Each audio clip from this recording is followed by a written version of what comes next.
नमस्कार साथियों, स्वागत है आपका सूर्य नगरी एकेडमी के इस डिजिटल और ऑनलाइन प्लेटफॉर्म पर। जैसा कि आपको विदित है, हमने रीट लेवल 2 के लिए गणित की कक्षाएं आरंभ की थी और उनमें हमने काफ़ी कुछ पोर्शन कवर कर लिया है। और आज की हमारी जो क्लास है वो क्षेत्रमिति और ज्यामिति के बारे में रहेगी। उसमें हम लोग बिंदु, रेखा, रेखाखंड, किरण, कोण और इसके प्रकार, त्रिभुज, चतुर्भुज, वर्त, घन, घनाभ, बेलन और इन सब का देखो, घन, घनाभ, बेलन का आयतन और इनका क्षेत्रफल, उन सब के बारे में विस्तृत रूप से अध्ययन करेंगे।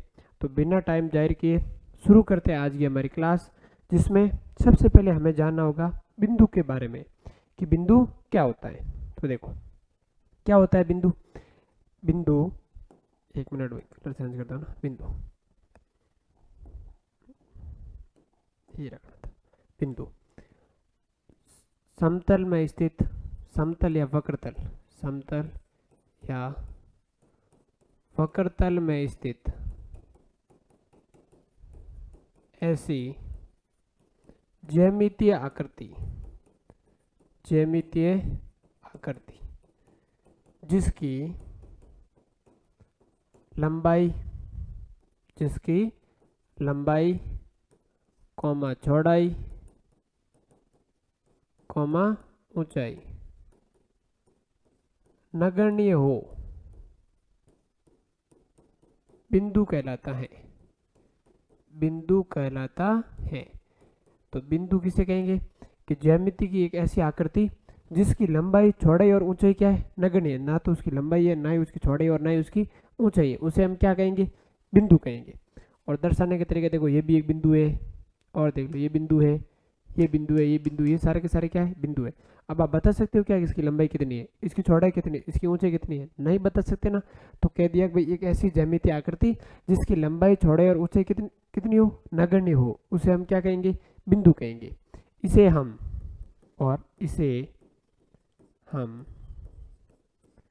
अंग्रेजी वर्णमाला के कैपिटल लेटर ABCD से दर्शाते हैं। ABCD आगे ऐसे किसी से भी दर्शा लेंगे। जैसे आपने ये बिंदु बनाया, तो ये बिंदु जैसे A है, ये बिंदु B है, ये बिंदु C है। तो अंग्रेजी वर्णमाला के कैपिटल लेटर से हम बिंदु को दर्शाते हैं। और क्या हो सकती है बिंदु की परिभाषा। आप बिंदु को ऐसी ज्यामितीय आकृति जिसकी लंबाई, चौड़ाई, ऊंचाई नगण्य हो, ऐसा नहीं कहेंगे। आप ऐसा भी कह सकते हो कि आपको दिख रहा है ये सर्कल है, ये क्या है, सर्कल है। तो मैंने कहा सर्कल है, तो बताओ सर्कल की रेडियस कितनी है। अब आपको रेडियस तो मुझे पता नहीं, लेकिन देखिए ऐसे गोल गोल लाइन, ये क्या है, सर्कल है। तो आप इसे ऐसा भी कह सकते हो कि एक ऐसा वृत्त जिसकी त्रिज्या शून्य हो, जिसकी त्रिज्या शून्य हो, जीरो हो, उसे हम क्या कहेंगे, बिंदु कहेंगे। तो बिंदु की दो परिभाषाएं हो गई कि जब एक ऐसी ज्यामितीय आकृति जिसकी लंबाई, चौड़ाई और ऊंचाई नगण्य हो, या फिर एक ऐसा वृत्त जिसकी त्रिज्या कितनी हो, शून्य हो, जीरो हो, उसे हम क्या कहेंगे, बिंदु कहेंगे। और इसे हम अंग्रेजी वर्णमाला के कैपिटल लेटर ABCD से दर्शाते हैं। ये तो बात होगी हमारी बिंदु के बारे में। अगली बात हो रही है हमारी रेखाखंड, लाइन सेगमेंट। ये क्या होती है कि दो बिंदुओं को मिलाने वाली ज्यामितीय आकृति, जैसे ये बिंदु A है, ये बिंदु B है, इन दोनों को जो ज्यामितीय आकृति मिलाएगी उसे हम क्या कहेंगे, रेखाखंड कहेंगे। तो ये जो हमारा AB है वो क्या है, रेखाखंड है। यानी दो बिंदुओं को मिलाने वाली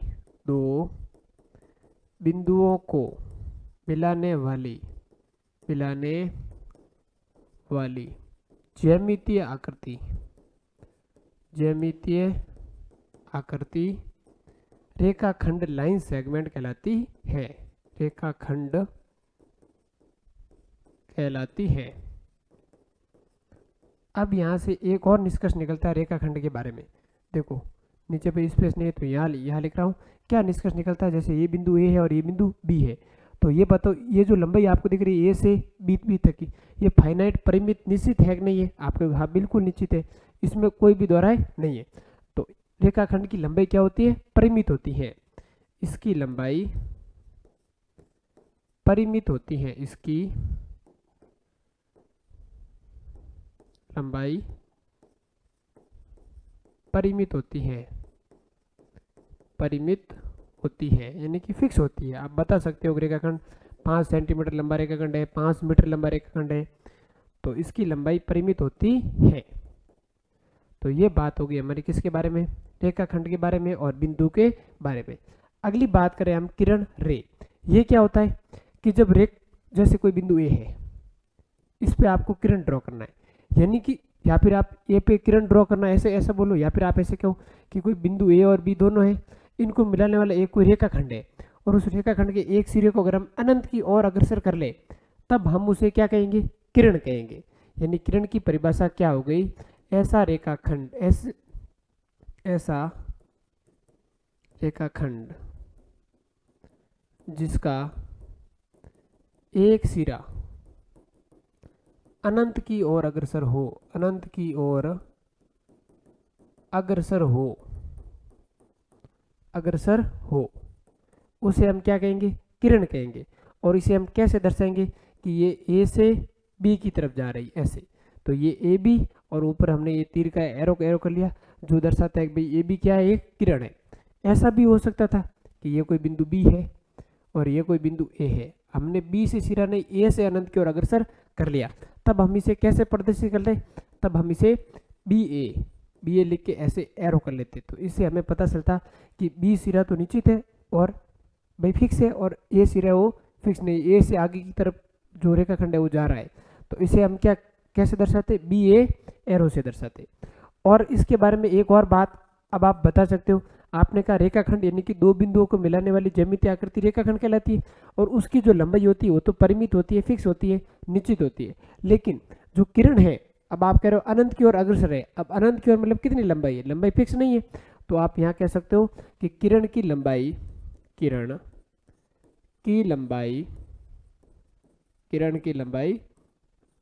अपरिमित या अनिश्चित होती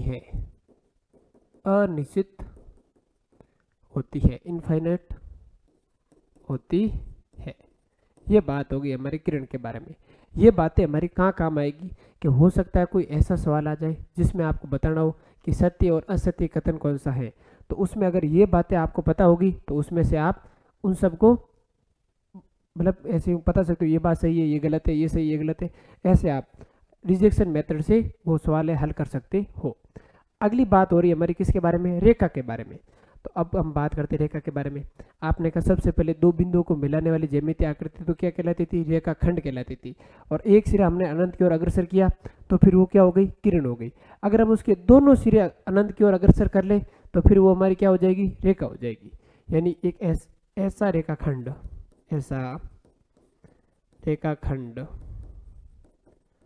जिसके दोनों सिरे अनंत की ओर अग्रसर हो,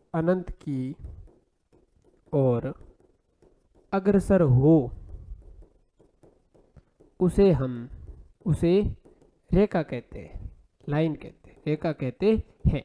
कहने का मतलब ये हुआ कि एक सिरा अनंत की ओर, ये भी सिरा अनंत की ओर। तो ये जो आप देख रहे हो ये हमारी क्या है, रेखा है। अब हम आगे देखेंगे रेखाओं के प्रकार के बारे में। नेक्स्ट टॉपिक है हमारा रेखाओं के प्रकार। तो सबसे पहला रेखाओं का प्रकार ये हुआ सरल रेखा, स्ट्रेट लाइन। ये क्या होती है कि सीधी रेखा, सरल रेखा मीन्स सीधी रेखा।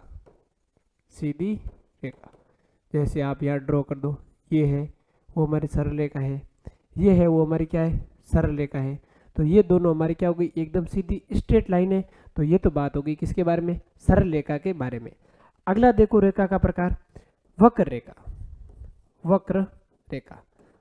रेखा यानी कि अब जो सीधी रेखा है उसे तो हमने कह लिया सरल रेखा, अब जो टेढ़ी मेढ़ी रेखा होगी उसे हम क्या कहेंगे, वक्र रेखा कहेंगे।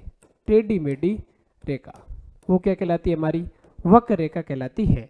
जैसे देखो ऐसे यूं, ये टेढ़ी मेढ़ी है तो ये हमारी क्या है, वक्र रेखा है।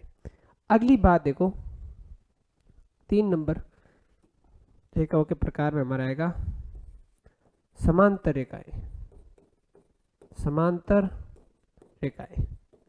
अब समांतर रेखाएं का मतलब क्या हुआ कि दो ऐसी रेखाएं, दो या दो से ज्यादा ऐसी रेखाएं होंगी जो परस्पर समांतर है।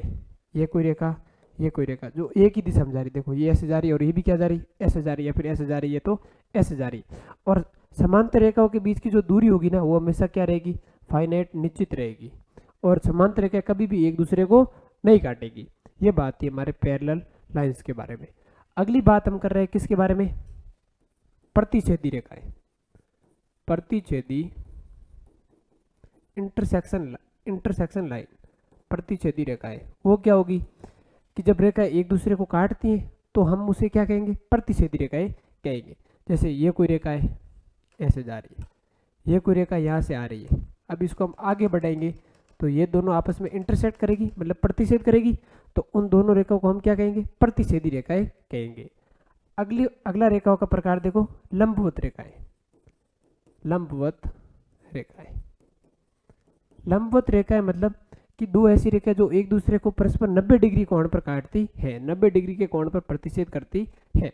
जैसे मैं आपको कहूँ ये कोई एक रेखा है और ये कोई दूसरी रेखा है, ये दोनों परस्पर कितने डिग्री कोण पर काट रही है, 90 डिग्री कोण या समकोण पर काट रही है। तो ये दोनों रेखाएं कैसी रेखाएं हो गई, लंबवत रेखाएं हो गई।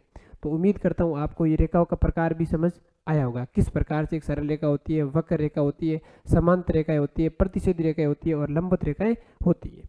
आगे देखो एक और इसमें तिर्यक रेखाएं, कि दो रेखाएं एक तिरछी हो, जैसे देखो अब मैं आपको बताऊं 6 नंबर पॉइंट पे आप ऐड कर लो, तिर्यक रेखाएं। जैसे देखो ऐसे हो, ये एक रेखा इसे ऐसे एक रेखा है और एक दूसरी रेखा ऐसे है जो एक दूसरे को इंटरसेक्ट कर रही है, तो उन्हें हम क्या कहेंगे, तिर्यक रेखाएं कहेंगे। तो 6 प्रकार हमने रेखाओं के पढ़ लिए। अगली बात हो रही है हमारी किसके बारे में, एंगल, कोण के बारे में। तो क्या होता है कोण, देखो अब तक हमने क्या क्या पढ़ा है। सबसे पहले हमने जानकर लिए बिंदु के बारे में, कि एक ऐसी ज्यामितीय आकृति जिसकी लंबाई, चौड़ाई और ऊंचाई नगण्य हो, उसे हम अंग्रेजी वर्णमाला के कैपिटल लेटर से दर्शाते हैं। और हम ऐसा भी कह सकते हैं कि एक ऐसा वृत्त जिसकी त्रिज्या नगण्य हो, उसे हम क्या कहेंगे, बिंदु कहेंगे। उसके बाद में हमने पढ़ा है रेखाखंड के बारे में, कि दो बिंदुओं को मिलाने वाली ज्यामितीय आकृति क्या कहलाएगी, रेखाखंड कहलाएगी। और उसकी जो लंबाई होगी वो क्या होगी, परिमित होगी, निश्चित होगी, फाइनाइट होगी। फिर उसके बाद में हमने जानकारी ली थी किरण के बारे में। जब रेखाखंड के एक सिरे को अनंत की ओर अग्रसर कर लेते हैं तो उसे हम क्या कहते हैं, किरण कहते हैं। और उसके बाद और किरण की लंबाई अनिश्चित होती है, इनफाइनाइट होती है। फिर उसके बाद में हमने जानकारी ली थी रेखा के बारे में, कि जब किसी रेखाखंड के दोनों सिरों को अनंत की ओर अग्रसर कर लेते हैं तो किसका निर्माण होता है, लाइन रेखा का निर्माण होता है। फिर हमने देखे थे रेखाओं के प्रकार, सरल रेखा, वक्र रेखा, समांतर, प्रतिच्छेदी, लंबवत, तिर्यक रेखा। तो अगली बात हम कर रहे हैं किसके बारे में, कोण के बारे में। तो कोण क्या होगा कि दो किरणों का परस्पर झुकाव, दो किरणों का परस्पर झुकाव कोण कहलाता है। कोण कहलाता है कि वो परस्पर कितनी झुकी हुई है, वो हमारा क्या कहलाएगा, कोण कहलाएगा, कोण कहलाता है। जैसे ये कोई किरण है और ये कोई दूसरी किरण है, तो इनके बीच का जो झुकाव है वही हमारा क्या है, कोण है। जैसे ये कोई किरण है, ये और कोई किरण है, इन दोनों के बीच का झुकाव हमारा क्या होगा, कोण होगा। तो आई बात समझ आपको कोण के बारे में, कि दो किरणों का जो परस्पर झुकाव होता है वही हमारा क्या कहलाता है, कोण कहलाता है। अब आगे देख रहे हैं हम कोणों के प्रकार, माप के आधार पर। कोणों के प्रकार जिसमें हम पहला किसके आधार पर देख रहे हैं, माप के आधार पर। तो माप के आधार पर पहला कोण, जैसे मैं आपको कहूँ न्यून कोण, माप के आधार पर पहले कोण का वर्गीकरण किया और उसका नाम क्या आया, न्यून कोण। न्यून कोण का मतलब क्या है कि ऐसा कोण जिसका मान 90 से क्या हो, छोटा हो, 90 से छोटा हो, उसे हम क्या कहेंगे, न्यून कोण कहेंगे। दूसरा देखो समकोण, कि एक ऐसा कोण जिसका मान क्या हो, 90 के बराबर हो, 90 के बराबर हो। फिर अगली बात करें हम किसके बारे में, अधिक कोण के बारे में। तो क्या होगा अधिक कोण, कि एक ऐसा कोण जिसका मान 90 से बड़ा, मतलब ऐसे आप इसे ऐसे दर्शा सकते हो कि theta is less than 90, theta is equal to 90। कोण को हम थीटा से दर्शाते हैं, थीटा। और फिर आगे ऐसा भी कह सकते हो, इसमें देखो किसमें, अधिक कोण में, कि थीटा का मान होगा वो 90 से तो होगा बड़ा और 180 से क्या होगा, छोटा होगा। कहने का मतलब ऐसा कोण जिसका मान 90 से बड़ा व 180 से छोटा हो, 180 डिग्री से, ये सारे देखो डिग्री है ना, 90 डिग्री से छोटा हो तो उसे हम क्या कहेंगे, अधिक कोण कहेंगे। अगली बात देखो हमारी, अधिक कोण के बाद में सरल कोण। सरल कोण कि एक ऐसा कोण जिसका मान कितना हो, 180 डिग्री हो, यानी कि थीटा इज इक्वल टू कितना हो, 180 डिग्री। अगली बात देखो वृत्त कोण। वृत्त कोण या प्रतिवर्ती कोण। वृत्त कोण का मतलब ये हुआ कि एक ऐसा कोण जिसका मान 180 से बड़ा और 360 से छोटा हो, यानी कि थीटा इज ग्रेटर देन 180 और लेस देन 360 हो। अगली बात होगी हमारे किसके बारे में, पूर्ण कोण के बारे में, कंप्लीट एंगल। पूर्ण कोण क्या होगा कि एक ऐसा कोण जिसका मान कितना हो, 360 डिग्री हो, तब हम उसे क्या कहेंगे, पूर्ण कोण कहेंगे। तो हमने पढ़ा है कोणों का प्रकार, वो भी किसके आधार पर, माप के आधार पर। तो 90 से छोटा न्यून कोण, 90 के बराबर समकोण, 90 से बड़ा और 180 से छोटा यानी कि अधिक कोण, 180 के बराबर सरल या ऋजु कोण, फिर 180 से 360 के बीच का जो कोण होगा उसे हम क्या कहेंगे, वृत्त कोण या प्रतिवर्ती कोण। और जो कोण 360 डिग्री होगा उसे हम क्या कहेंगे, पूर्ण कोण कहेंगे। अगला हमारा है कि कोणों का वर्गीकरण भुजाओं के आधार पर। कोणों का वर्गीकरण भुजाओं के आधार पर, यहाँ पे लिखा नहीं, डायरेक्ट 2 आ गए ना। 2 नंबर हम बात करेंगे किसके बारे में, कोणों के प्रकार और किसके आधार पर, भुजाओं के आधार पर। भुजाओं के आधार पर, on the basis of sides, types of angle. तो कोणों के प्रकार भुजाओं के आधार पर। तो जिसमें सबसे पहला प्रकार आता है हमारा कौन सा, आसन कोण। आसन कोण। तो क्या होता है आसन कोण, जैसे ये कोई है किरण, ये कोई किरण है, फिर इसके बीच में और ये कोई किरण है, तो ये वाला कोण और ये वाला कोण। अब इन दोनों के बारे में बात करें, जैसे ये हमने नाम दे दिया कोई बिंदु O है, तो ये कोई A, ये B और ये हम यहाँ नाम दे दिया C। तो अब इस आकृति को देखो आप कि कोई बिंदु O है जिससे ये तीनों किरणें निकल रही है, जिनका प्रारंभिक बिंदु कौन है, O है। तो हमें बात करनी है आसन कोण के बारे में। तो मैं कह रहा हूँ कि कोण AOC व कोण COB आसन कोण है। कैसे कोण है, आसन कोण। तो कैसे हुए आसन कोण, तो आसन कोण की प्रॉपर्टी ये होती है कि जब एक भुजा और एक शीर्ष उभयनिष्ठ हो तो उसे हम क्या कहेंगे, आसन कोण कहेंगे। किसी भी ज्यामितीय आकृति में अगर एक भुजा और एक शीर्ष क्या हो, उभयनिष्ठ हो, तो उसे हम क्या कहेंगे, आसन कोण कहेंगे। तो यहाँ पे आप देखो ये जो O शीर्ष है, तो कोण AOC मतलब ये वाला कोण, उसमें भी ये O आ रहा है और ये भुजा OC आ रही है। और दूसरा देखो कोण COB, उसमें भी ये भुजा OC आ रही है और ये जो शीर्ष है हमारा O आ रहा है। तो इसमें क्या है भाई कि O है, वो शीर्ष है, उभयनिष्ठ है दोनों में शीर्ष, और जो OC है वो हमारी क्या है, उभयनिष्ठ भुजा है। तो इस वजह से जो हमारा कोण है AOC और कोण COB क्या हो गई, आसन कोण हो गए। और इसके ऊपर एक और बात आपको ध्यान रखनी है, जैसे ये कोई रेखा है सरल रेखा, ठीक है, इससे और कोई किरण निकल रही है, यहाँ पे कोई कोण बन रहा है, जैसे मान लो थीटा कोण बन रहा है, और यहाँ पे भी कोण बन रहा है θ1 और ये कोण θ2। तो मैं कह रहा हूँ कि θ1 व θ2 आसन कोण है। क्या ये बात सही है, आप कहोगे बिल्कुल सही है, आसन कोण है। क्यों है आसन कोण, क्योंकि इनमें देखो ये जो एक भुजा आपको दिख रही है दोनों में उभयनिष्ठ है, और यहाँ पे जो बिंदु होगा शीर्ष होगा वो इसमें भी काम आएगा और इसमें भी काम आएगा। तो एक शीर्ष और एक भुजा बराबर है, तो ये दोनों कोण हमारे क्या होंगे, आसन कोण होंगे। और अगर इन दोनों कोणों के एक और प्रॉपर्टी आपको आगे लिखूंगा मैं कि एक भुजा एक रेखा के एक ही तरफ बने कोणों का योग कितना होता है, 180 डिग्री होता है।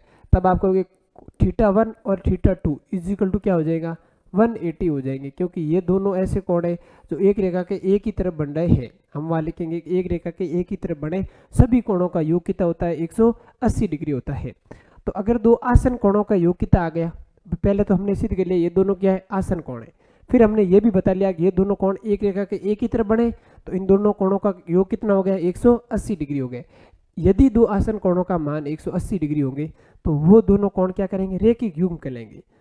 तो आप कहोगे θ1 व θ2 रेखिक युग्म कोण है, रेखिक युग्म कोण है। हो सकता है कोई सत्य असत्य कथन में ये बात आ जाए और आपको रेखिक युग्म कोण होते हैं कि दो आसन कोण जिनका योग 180 डिग्री हो, दो आसन कोण जिनका योग 90 डिग्री हो, तो ये वाली बात हमारे वहाँ काम में आएगी। तो उम्मीद करता हूँ आपको आसन कोण भी समझ आया होगा। आगे देखो, पूरक कोण, कोटि पूरक कोण, अनुपूरक कोण या फिर कॉम्प्लीमेंट्री एंगल। ये क्या होता है कि जब दो कोणों का योग 90 डिग्री हो तो वे पूरक कोण, कोटि पूरक कोण या फिर अनुपूरक कोण कहलाएंगे। तो वे पूरक कोण कहलाते हैं, पूरक कोण कहलाते हैं। कहने का मतलब कोई भी कोण है, जैसे मान लो θ1 है और θ2 है, उन दोनों का योग कितना हो, 90 डिग्री हो तो जो θ1 और θ2 है वो हमारे क्या है, पूरक कोण है। ठीक है, और आपको यहाँ से एक और बात भी ध्यान में रखनी है। वैसे आपको यूँ एग्जाम में दिया जाएगा कि कोई कोण, जैसे मैं आपको कहूँ कि θ1 कोई कोण 30 डिग्री का पूरक कोण है, पूरक कोण है, तब आपको क्या करना है, कोई कोण पूरक x मान लेना है और उसमें जोड़ देना 30। हमें पता है जब दो कोण पूरक कोण होते हैं तो उनका योग कितना होता है, 90 डिग्री होता है। तब आप कहोगे x बराबर 90 माइनस 30, यानी x का मान कितना आ गया, 60 डिग्री आ गया। तो ऐसे आप किसी भी सवाल को आराम से हल कर सकोगे जब आपको पता होगा पूरक कोण या कोटि पूरक कोण या अनुपूरक कोण कैसे कोण होते हैं कि उन दोनों का योग 90 डिग्री होता है। अगर ये बात आपको याद होगी तब आप आसानी से कैसा भी सवाल है वो कर पाओगे। अगली यहाँ से एक और इम्पोर्टेंट बात आती है कि कौन सा कोण है जो अपने पूरक कोण के समान है, तो वो कोण है 45 डिग्री। जो कोण और पूरक कोण दोनों के क्या है, समान है। कोण बराबर क्या है, पूरक कोण है। आप सिद्ध कर सकते हो, बताओ। जैसे आपने कहा कोई कोण है 45 डिग्री, इसका हमें क्या करना, पूरक कोण। तो हमने कहा कोण और उसका साथ कोई और दूसरा कोण होगा, कोई भी कोण जो पता नहीं हमें, उन दोनों का योग कितना होगा, 90 डिग्री होगा, तभी वो दोनों कोण परस्पर क्या होंगे, पूरक कोण होंगे। हमें मान ज्ञात करना x का, तो x बराबर 90 माइनस 45, तो कितना मान आएगा x का, 45 ही आएगा। तो हो सकता है कोई एग्जाम में ऐसा स्टेटमेंट वाला सवाल आ जाए कि ऐसा कौन सा कोण है जो अपने पूरक कोण के क्या होता है, समान होता है, तो हमारा कौन होगा, 45 डिग्री होगा। अगली बात कर रहे हैं हम समपूरक कोण या परिपूरक कोण के बारे में। जब दो कोणों का योग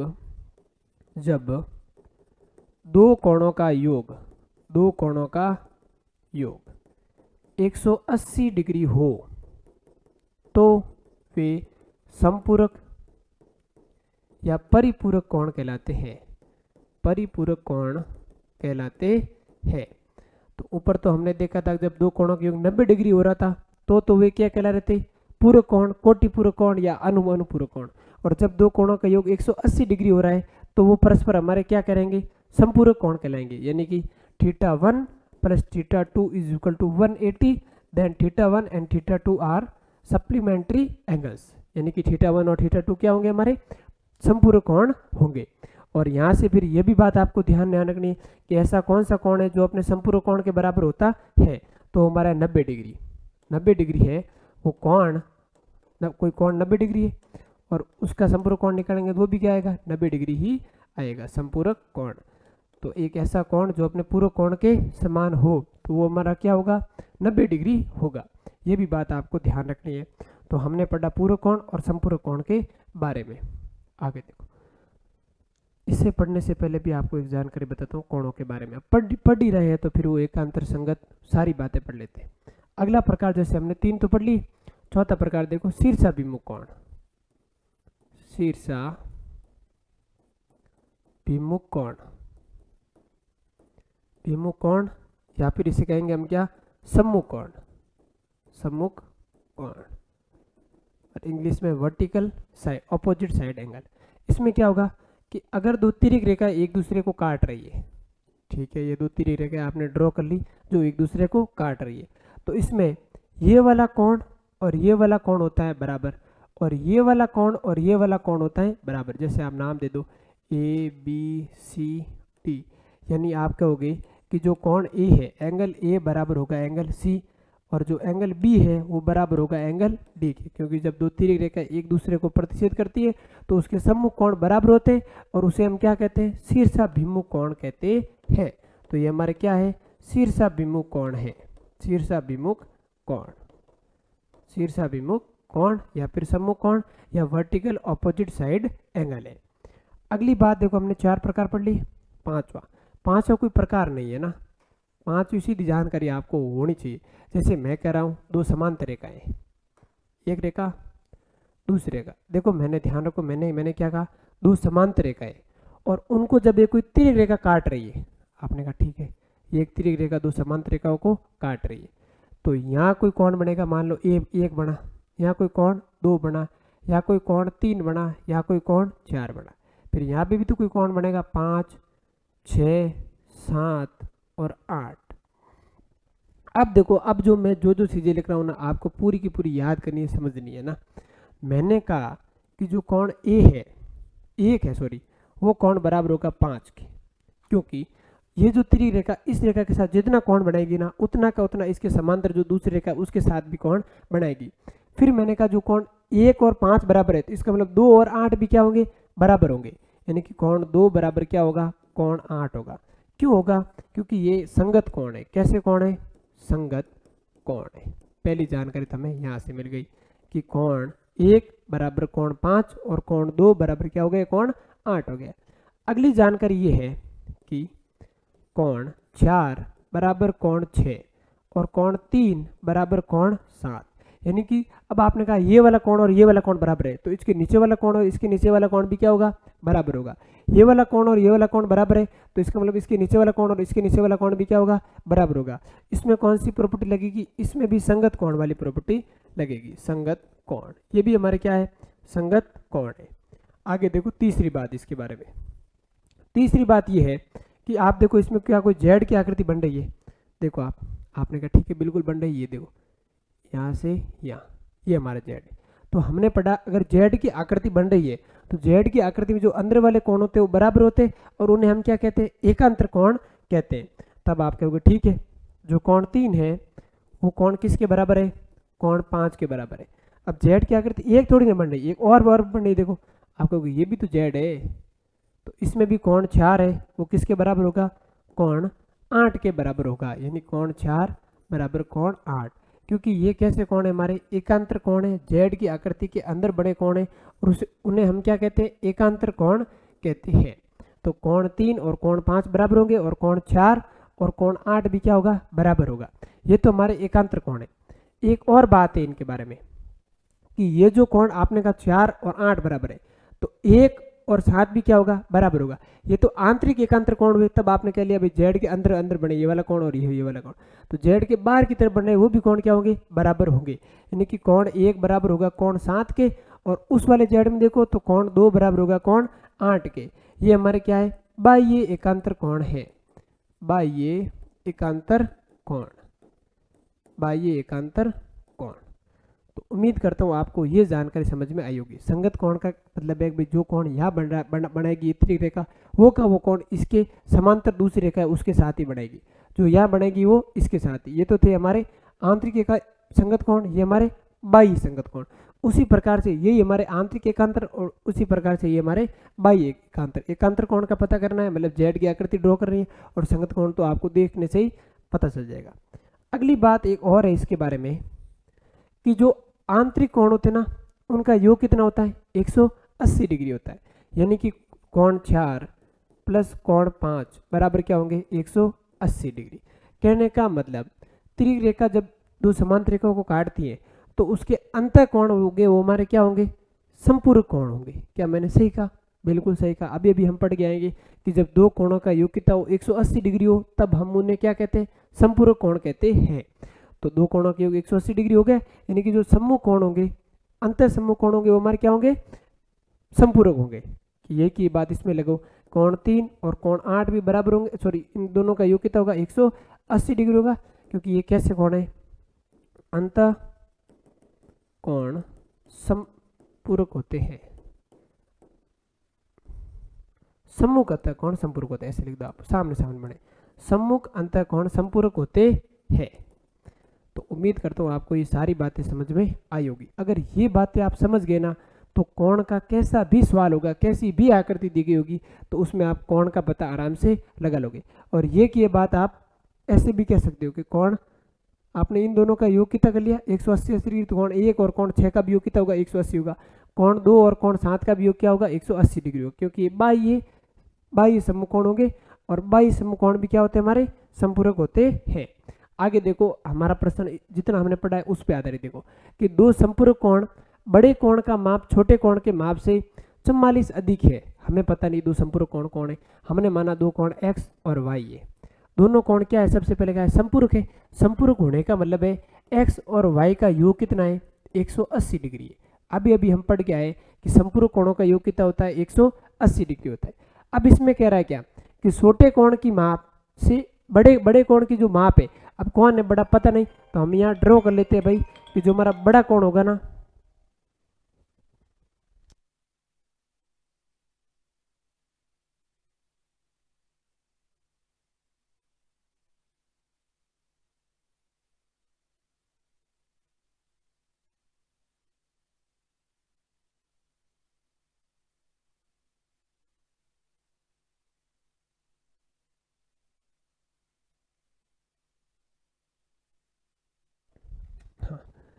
और इसमें क्या लिखा है कि जो बड़ा कोण है वो छोटे कोण के माप से 44 अधिक है। तो हम यहाँ एक कल्पना कर लेते हैं कि भाई x हमारा क्या है बड़ा है किससे y से। तो प्रश्न की भाषा के अनुसार लिखो, यानी कि जो बड़ा कोण है वो छोटे कोण से 44 अधिक है। यानी आपको बड़ा कोण चाहिए तो छोटे कोण में आप 44 जोड़ोगे तब आपको कौन मिल जाएगा, बड़ा कोण मिल जाएगा। अब आप इस इक्वेशन को सही सही बनाओ, x माइनस वाई बराबर कितने हो गए, इस y को इस तरफ लाए तो माइनस के बराबर हो गए 44। ये हमारी समीकरण 1 और ये हमारी समीकरण 2। अब दो चर वाली रेखिक समीकरण है, तो अब ये विलोपन विधि लगा दो, एक प्लस का है एक माइनस का है, तब आप सीधा ऐसे लिख दो समीकरण 1 प्लस समीकरण 2। इसमें गुणांक समान है तो डायरेक्ट हमने लगा दिया, अगर गुणांक समान नहीं हो तब आप किसी एक असर राशि से गुणा करा के या फिर दोनों को भी गुणा करवाना पड़ सकता है कभी कभी। तब आप कहोगे कि 1 और 2 को जोड़ रहा हूँ, यानी इस तरफ वाला भाग लेफ्ट हैंड साइड वाला पहले लेफ्ट हैंड साइड में जोड़ो, तो x प्लस वाई में जोड़ना है x माइनस वाई, और बराबर के उस तरफ वाला भाग साथ साथ जुड़ गया राइट हैंड वाला 180 प्लस 44। अब आप कहोगे माइनस का y और प्लस का y तो कैंसिल आउट, और x और x कितने हो गए 2x हो गए, बराबर 180 और 44 कितने हो गए 124, और x का मान चाहिए तो 124/2, यानी कि x बराबर 62 डिग्री आ गया हमारा। सॉरी यहाँ पे कितना हो गया, ये 44 है ना, 4 12 122, ठीक है। x का मान हमारा कितना आ गया, x का मान 2 जोड़ा 2x, इसके अंदर भाग दिया तो आगे कितने 62 डिग्री हमारा को ये क्या मिल गया, कोण x मिल गया। अगला 62 डिग्री में हमें मिल गया कोण x। अब हमें चाहिए कोण y, दोनों कोणों को पूछा है, तो अब आप जो कोण x का मान है वो शायद तो इसमें रखो और शायद समीकरण 1 में रखो, कोई फर्क नहीं पड़ने वाला। तो आपकी मर्जी उसमें आप रख के देख लेना, आंसर वही आएगा। जैसे मैं रख रहा हूँ समीकरण 1 में, तब आप रखोगे, आप कहोगे x प्लस x का मान तो कितना है, समीकरण 1 क्या है x प्लस वाई बराबर 180, x की जगह पे हमने मान रखना कितना 62, y का रहने दो, y बराबर कितना है 180 डिग्री, यानी कि y बराबर 180 माइनस 62, यानी कि y का मान कितना आ गया 180 में से घटाओ 62, पीछे बचे हमारे 8, फिर यहाँ हो गए 7, फिर गए कितने हो गए 118 डिग्री, यानी कि x का मान तो आ गया 62 और y का मान आ गया 118। कौन सा ऑप्शन है इसमें, ऑप्शन नहीं है हमारा, ठीक है भाई, कैसे नहीं ऑप्शन, हमने लिखा तो एकदम सही है, दोनों को जोड़ा हमने, ठीक है। फिर 180 में जोड़ रहे 44, बिल्कुल सही, 124 कहाँ आएंगे 126, 226 आएंगे ना। इसको भाई देखो यहाँ जोड़ मिस्टेक कर ली हमने ना, कोई बात नहीं हो जाती, फिर तो ये भी मिस्टेक हो गया होगा, ये काटो इतना यहाँ से, मैंने सोचा ऐसे कैसे हो गया। 180 में 44 जोड़ोगे तो आएंगे कितने 224, अब 226 में भाग देना, 2 का कितना आएगा 112 डिग्री। अब ये जो x का मान 112 है वो आप किसी भी समीकरण में रखो, चाहे समीकरण 1 और समीकरण 2। जैसे मैंने रख दिया समीकरण 1 में, तो समीकरण 1 क्या है हमारी, x प्लस वाई बराबर 180। तो x की जगह पे मान रखना मुझे कितना, 112 डिग्री प्लस y बराबर क्या हो गया 180। अब मुझे y का मान चाहिए तो 112 इस तरह भेज दो। अब 180 में से घटाना किसको, 112 12 को, 0 में से जाएगा नहीं तो इसे उधार लिए होगी 7 और 10, 10 में से गए 2 पीछे बचे 8। अब 7 में से गया पीछे बचा 6, 1 में से गया 0, यानी कि y का मान कितना आ गया 68 डिग्री और x का मान कितना आ गया 112 डिग्री। तो 68 और 112 कौन सा ऑप्शन है, ए ऑप्शन है। तो इस प्रकार से आपको भी ध्यान रखना भाई ना, बड़ी सतर्कता से ऐसे हल करना है। वैसे आपको पता थोड़ी बहुत गलती करोगे और हो सकता है एग्जाम में, यहाँ तो है नहीं, और एग्जाम में वैसा जो मैंने कहा यहाँ अगर छोटी बहुत 124 करके ऑप्शन होता तो फिर हम कर लेते। तो भाई ध्यान रखना थोड़ा ना। आगे देखो, दो पूरक कोणों के माप का अंतर 12 हो तो कौन होंगे, हमें पता नहीं कौन कौन है, हमने कह दिया एक्स और वाई दो कोण है। अब ये बात कर रहा है वो दोनों कोण क्या है, पूरक है। कहने का मतलब एक्स और वाई का योग कितना है, 90 डिग्री है। तो इसको बना दिया हमने समीकरण 1। दूसरी बात ये क्या कर रहा है कि उन दोनों का अंतर है वो कितना है, 12 डिग्री है, यानी कि x माइनस वाई है वो हमारा कितना है, 12 डिग्री है। तो ये हमारी बन गई समीकरण 2। अब हमें x और y के मान पूछा है, तब आप क्या करो, देखो गुणांक समान है तो दोनों को जोड़ो या घटाओ। मैं इनमें जोड़ कर रहा हूँ क्योंकि मुझे पता है y प्लस का और y माइनस का क्या हो जाएगा, कैंसिल आउट हो जाएगा और वहाँ से मुझे x की वैल्यू मिल जाएगी, यानी कि समीकरण 1 प्लस समीकरण 2। जोड़ो इन दोनों को, लेफ्ट हैंड साइड में जुड़ेगी और राइट हैंड साइड में, यानी कि x प्लस वाई, उसमें जोड़ रहा हूँ समीकरण 2 यानी कि x माइनस वाई बराबर 90 प्लस 12। जोड़ो आप, माइनस का y प्लस का y कैंसिल आउट, और x और x क्या हो गए हमारे 2x बराबर 90 और 12 जोड़ो कितने कितने हो गए हमारे 102। अब हमें चाहिए x का मान, तो 102 बट्टा 2 यानी कि 51 मिल गया हमारे किसका मान, x का मान। अब ये x का मान जो आपने 51 निकाला है वो शायद तो समीकरण 1 में रखो, शायद समीकरण 2 में रखो, वहाँ से हमें y का मान मिल जाएगा। जैसे पिछले में हमने समीकरण 1 में रखा, तब आप समीकरण 2 में रख के देख लो, समीकरण 2 से रखो समीकरण 2 में। आपने कहा x का मान कितना रखना है 51 माइनस वाई बराबर कितने 12 डिग्री। अब y का मान मुझे सही तो y को भेज दो उस तरफ, तो 51 बराबर 12 प्लस वाई, मुझे केवल y का सही तो 12 अब इस तरफ आ जाएगा, तो 51 माइनस 12 बराबर क्या है y। अब 51 में से गए 12 पीछे बचे 11 में से 2 गए 9, 4 में से 3 गए पीछे बचे 4 में से गए पीछे बचे 3, यानी y का मान कितना आ गया 39 और x का मान कितना आ गया 51। तो कौन सा ऑप्शन राइट है हमारा, डी ऑप्शन राइट है। तो ऐसे हम इन प्रश्नों को हल करते हैं भाई। अगली बात आ रही है हमारी भुजाओं के आधार पर, तो ये तो हमने पढ़ लिया भाई, आसन कोण पढ़ लिया ना, जिसमें एक शीर्ष और एक भुजा उभयनिष्ठ हो, ये भी हमने पढ़ लिया। शीर्ष अभिमुख कोण भी हमने पढ़ लिया। फिर यहाँ जो लिखना था वो भी हमने लिख लिया, वो संगत कोण एकांतर कोण। अब उन पर आधारित प्रश्न देखो, ये शायद आपको ऐसे दिख नहीं रहा होगा ना, दिख रहा है क्या स्पष्ट, हाँ दिख ही रहा है। यदि एक तिर्यक रेखा को दो समांतर रेखाओं प्रतिच्छेद करे, एक तिर्यक रेखा है ऐसे यू, इसको दो समांतर रेखा प्रतिच्छेद कर रही है, ऐसे कहो या जो मैंने पहले भाषा बोली वो कहो, बात तो एक ही है कि दो समांतर रेखाओं को एक तिर्यक रेखा प्रतिच्छेद करे या फिर एक तिर्यक रेखा को दो समांतर रेखा प्रतिच्छेद करे, ठीक है। तो संगत कोणों का प्रत्येक युग्म होता है, तो यहाँ बड़ा कोण और यहाँ बड़ा कोण, यही तो कोण होता है हमारा संगत। तो हमने पढ़ा संगत कोणों का प्रत्येक युग्म क्या होता है, बराबर होता है। जैसे हमने कहा था कोण 1 और कोण 5 क्या है, बराबर है। तो संगत कोणों का प्रत्येक युग्म क्या होता है, बराबर होता है, ना तो आधा होता है और ना ही दुगुण होता है। इनमें से कोई नहीं, मतलब कौन सा ऑप्शन राइट है हमारा, सी ऑप्शन राइट है। अब ये भी हमने पढ़ा है। अगला देखो कि दिए हुए चित्र में दो समांतर रेखाओं को काटती एक तिर्यक रेखा के साथ बने हुए कोण एकांतर है, ठीक है। अब हमें पूछा है एकांतर कोण कौन कौन से है, तब हमने पढ़ा है कि जहाँ जेड की आकृति बनेगी वो हमारी क्या होंगे, एकांतर कोण होगी। शायद ये अब स्पष्ट नजर आ रहा होगा आपको, है ना।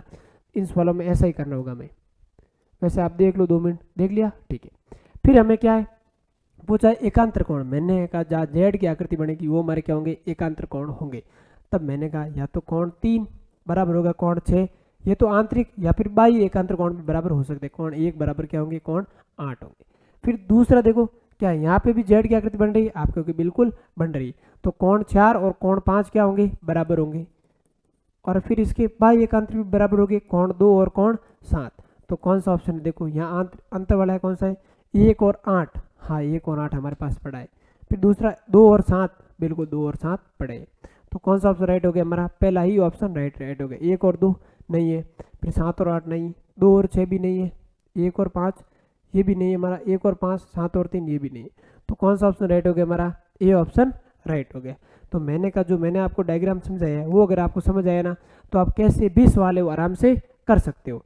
एक और बात ऐड करनी थी भाई वहाँ पे ना, हमने करी नहीं, अभी कर लेते हैं। ये तो हम पढ़ रहे कोणों के प्रकार वैसे ही पढ़ रहे, इसमें एक बात और ऐड कर लो आप 6 नंबर लगा के देखो। एक रेखा के एक ही तरफ बने सभी कोणों का योग, सभी कोणों का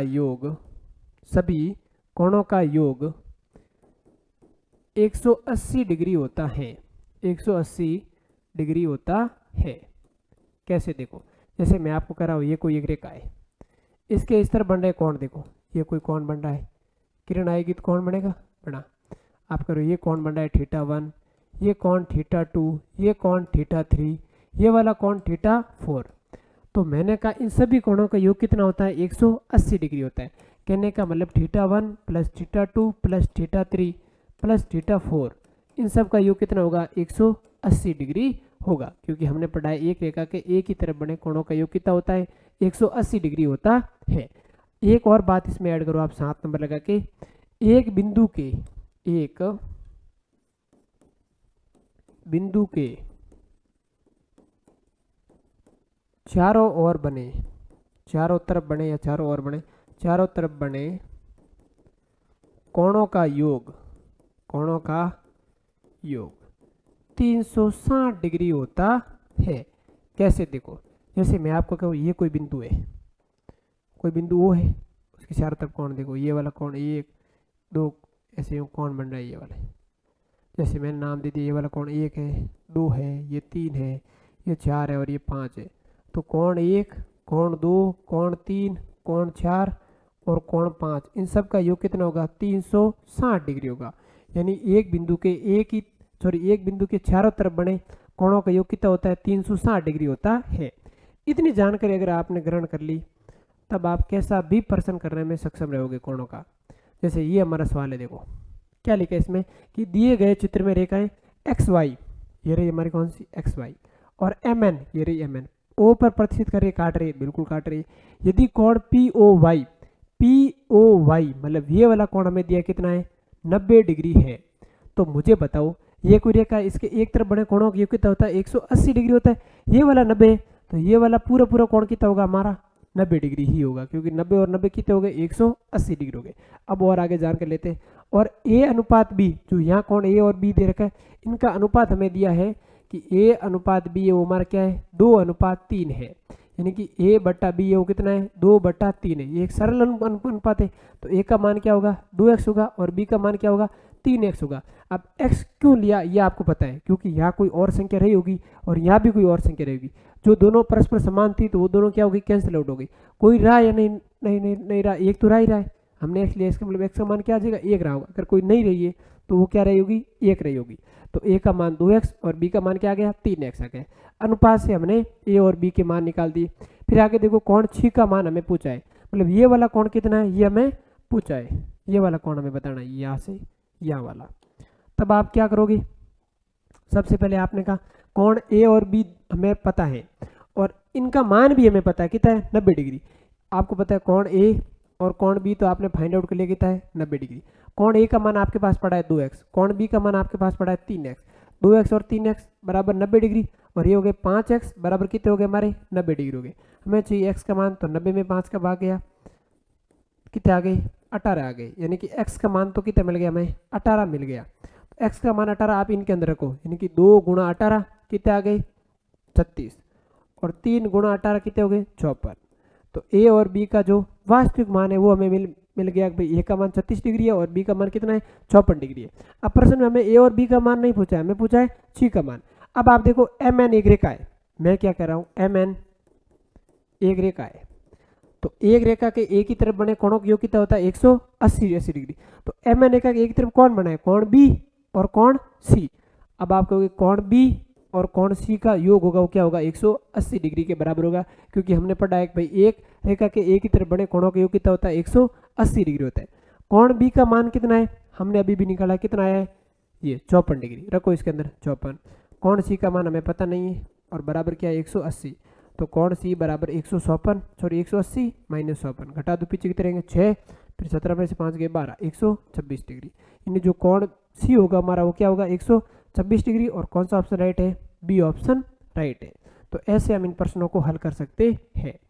आगे देखो, ये आपको नजर नहीं आ रहा, देखो आप दिए गए चित्र में AOB एक सरल रेखा है जिस पर किरण O से आपतित है। यदि A अनुपात B बराबर 2 अनुपात 1 हो तो A का मान क्या होगा। देख लिया आपने प्रश्न। अब देखो दिया है A अनुपात B 2 अनुपात 1, मैंने कहा अनुपात दिया तो ऐसे आप मान लेना, A का मान 2x और B का मान कितना है A गुणा x यानी कि x। तो A और B हमने फाइंड मतलब हमने अनुमान लगा दिया, मान आई है। फिर अब हमें A और A का मान पूछा है। अब मुझे बताओ ये AB एक रेखा है, AB एक क्या है, AB एक रेखा है। तो एक रेखा के एक की तरफ बने कोणों का योग कितना होता है 180 डिग्री। यानी तब आप कहोगे A और B, कोण A और कोण B का योग कितना होगा 180 डिग्री, क्योंकि एक रेखा के एक की तरफ बने कोणों का योग कितना होता है 180 डिग्री होता है। अब आप कहोगे A का मान मुझे पता है, मैंने फाइंड आउट किया 2x, B का मान x बराबर कितना है 180 डिग्री, 2x और x हो गए 3x बराबर 180 डिग्री। x की वैल्यू मुझे चाहिए तो 180 बटा 3 यानी x की वैल्यू कितनी आ गई मेरे पास 60 डिग्री आ गई। तो अब 60 जो आप रखो इसके अंदर, तो 2 गुणा 60 कितने हो गई 120 डिग्री, और 60 केवल x ये तो 60x का मान, तो 60 बराबर 60। तो A का मान 120, B का मान 60 डिग्री। अब किसका पूछा है, A का मान पूछा है, तो A का मान कितना होगा 120 डिग्री होगा। तो कौन सा ऑप्शन राइट है हमारा, सी ऑप्शन राइट है। तो ये जो मैंने मूलभूत 6-7 बातें लिखी थी, अगर वो पता है आपको कोण के बारे में, तब आप कैसा भी प्रश्न कर सकते हो। ये क्या है, तो खाली इनको बेटा दो, इन्हें बेटा दो। आगे देखो समतल। अब हम बात करें समतल प्लेन के बारे में। समतल क्या होता है, समतल मतलब कि एक ऐसा तल होगा जिसकी लंबाई और चौड़ाई होगी, ऊंचाई नहीं होगी। ऐसा क्या आप, ऐसा तल जिसकी केवल लंबाई व चौड़ाई हो उसे हम क्या कहेंगे, समतल कहेंगे। ऊंचाई उसकी क्या होगी, नगण्य होगी। और समतल द्विविमीय होता है। अब आपको पता है भाई लंबाई और चौड़ाई दो विमा है तो क्या होगा, द्विविमीय ही होगा। जैसे आप देखो कोई कागज है और जो आप पढ़ रहे हो वर्ग पढ़ते हो, वर्ग है, आयत है, चतुर्भुज है, वो सारे के सारे हमारे क्या हो गया होते हैं भाई, समतलीय आकृति होती है और समतल होते हैं। तो उम्मीद करता हूँ आपको समतल के बारे में भी जानकारी मिल गई होगी कि भाई समतल मतलब ऐसा तल होगा जिसमें कोई लंबाई और चौड़ाई हो और द्विविमीय होता हो। कागज, वर्ग, आयत, चतुर्भुज और समतलीय आकृति कौन सी होगी, जिन्हें हम यहाँ बना सकते हैं बोर्ड पे या फिर कॉपी में कहीं भी, वो हमारी क्या होगी, समतलीय आकृति होगी। तब आप कहोगे सर तो ऐसे तो हम घन और घनाभ को भी बनाते हैं, इसका मतलब घन और घनाभ भी समतलीय आकृति नहीं है भाई, वो में पूरा नजर नहीं आ रहा। जब आप घनाभ बनाओगे ना, ऐसे ही हो ये घनाभ, तब आप देखो घनाभ में हमें आधा ही भाग दिखता है। और घनाभ को बना किसकी सहायता से, हम आयताकार फलकों की सहायता से बनाते हैं। तो जो हमारी द्विविमीय आकृति है, समतलीय आकृति होती है, उनकी सहायता से हमें ना जो वक्री आकृति, वक्रतलीय आकृति होती है या फिर त्रिविमीय आकृति होती है, उनको हम बनाते हैं। अगली बात आती है हमारे किसके बारे में, समतल में कोई बिंदु के निर्देशांक बताना है। तो समतल में क्या होता है, मैंने कहा दो विमाएं होती है और उनको अक्षों के द्वारा मैंने, और समतल में कितने अक्ष होंगे, अब विमा दो है तो अक्ष भी कितने होंगे, दो ही होंगे। एक वाई अक्ष होगा और एक क्या होगा, एक्स अक्ष होगा। अगर आपको कहे कि एक्स अक्ष पर बिंदु, तो एक्स अक्ष पर बिंदु क्या होगा, कोई ए कॉमा बी बिंदु है समतल में, फिर उसे हमें दर्शाना एक्स अक्ष पे, तो वो एक्स अक्ष पे आएगा तो वो हो जाएगा ए कॉमा, उस पर वाई हो जाता है 0। ये जो पहला होता है वो तो हमारा होता है एक्स अक्ष का निर्देशांक, और जो पीछे वाला होता है वो हमारा क्या होता है, वाई अक्ष का निर्देशांक होता है, वाई अक्ष का निर्देशांक। और मूल बिंदु के निर्देशांक आपको पता है, वो भी मैं आपको लिखा दूंगा 0,0 होते हैं। अगर आपको कहे कि वाई अक्ष पर है यही बिंदु, वाई अक्ष पर बिंदु, तो वाई अक्ष पर बिंदु होगा तो हमारा क्या हो जाएगा 0,b हो जाएगा। ये कोई बिंदु है जिसे हमें वाई अक्ष पे ले जाना है, तो वो वाई अक्ष पे जाते क्या हो जाएगा 0,b हो जाएगा, क्योंकि जिस अक्ष पे आप ले जा रहे हो वो तो रखना ही है और दूसरे वाला कर देना क्या, 0 कर देना है। और मूल बिंदु के निर्देशांक आपको पता ही है, मूल बिंदु के निर्देशांक क्या होते हैं हमारे समतल में 0,0 होते हैं, 0,0। ये कोई मूल बिंदु है और इसके निर्देशांक क्या होंगे 0,0 होंगे। तो अब ये प्रश्न देखो, शायद अभी आपको समझ आएगा कि एक्स अक्ष पर स्थित बिंदु के निर्देशांक होंगे। मैंने कहा एक्स अक्ष पर वाई क्या होता है 0 होता है। यहाँ पे देखो यहाँ 2 और 3 दोनों है, छोड़ो इसे भी। मैंने कहा वाई को तो हमें क्या रखना है 0 रखना है। एक्स अक्ष पर स्थित बिंदु है तब आपको सीधी पता होना चाहिए भाई वाई हमारा क्या होगा 0 होगा। तो 0,2 ये भी बार नहीं क्योंकि इसमें x 0 हो रहा है, ये तो वाई एक्स के निर्देशांक है। अब 2,0 ये हमारा क्या है एक्स अक्ष के निर्देशांक है, एक्स अक्ष पर स्थित कोई बिंदु के निर्देशांक है। आगे देखो अगली बात करेंगे हम वक्रतल के बारे में। वक्रतल का मतलब समझ रहे हो आप, टेढ़ा मेढ़ा तल होगा, टेढ़ा मेढ़ा तल, टेढ़ा मेढ़ा तल क्या कहलाएगा हमारा वक्रतल कहेगा। जैसे मतलब यूं गोल भी हो सकता है, जैसे ये वर्त है ये भी हमारे क्या है वक्रतल में स्थित है, ये वक्री आकृति है। और वक्रतल क्या होता है द्विविमीय और त्रिविमीय दोनों होता है। ये क्या लिखते द्विविमीय, द्विविमीय, द्विविमीय सही तो लिखा था ना वो, द्विविमीय वापस लिखना छोड़ो, द्विविमीय यानी 2 डायमेंशनल व त्रिविमीय यानी 3 डायमेंशनल दोनों होता है। अब वक्री आकृति की जैसे देखो आपको बता दूं मैं, वृत्त है, बेलन है, गोला है, ये सारी की सारी हमारी क्या है वक्री आकृतियां होती है। देखो गोलाकार है भाई, एकदम सीधी तो नहीं है ना, जो सीधी सीधी आकृति होती है सीधी लाइनों से बनती है। कहने का मतलब जो वक्रतल बनेगा ना वक्र रेखाओं से बनेगा, वक्र रेखा या फिर समतल रेखा दोनों से। ये हमारा किससे बनेगा वक्र रेखा प्लस समतल रेखा सरल रेखा से बनेगा। लेकिन जो हमारा पीछे हमने पढ़ा है वो किससे बनता था सरल रेखा से बनता था। बिंदु तथा रेखा से संबंधित महत्वपूर्ण बातें, अब पीछे हम बिंदु और रेखा को पढ़ गए, उनसे संबंधित महत्वपूर्ण बातें। तो ये पढ़ने से पहले एक बार मैं पी लेता हूँ पानी।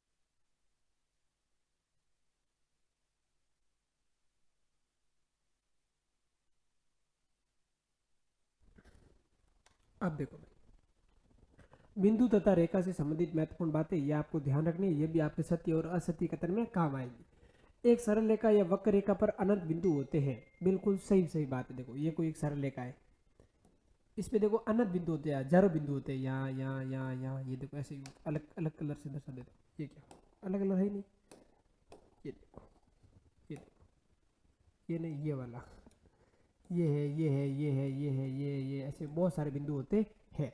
और वक्र रेखा पे आपको पता है वक्र रेखा टेढ़ी मेढ़ी रेखा, तो इसमें भी क्या क्या होता है हमारे बहुत सारे बिंदु होते हैं, अनंत बिंदु होते हैं।